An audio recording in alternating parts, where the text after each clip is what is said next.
Bismillahirrahmanirrahim.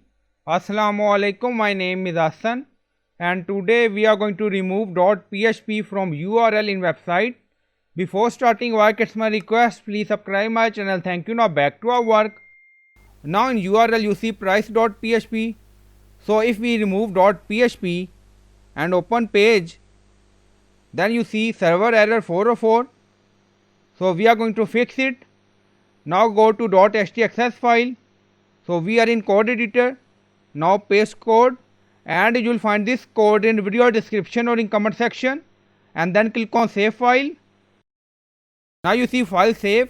Go to website page again and refresh the page.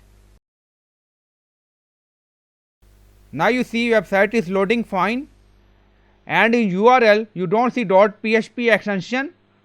So I hope you like this video. Please like, comment, share, subscribe. Thank you for watching.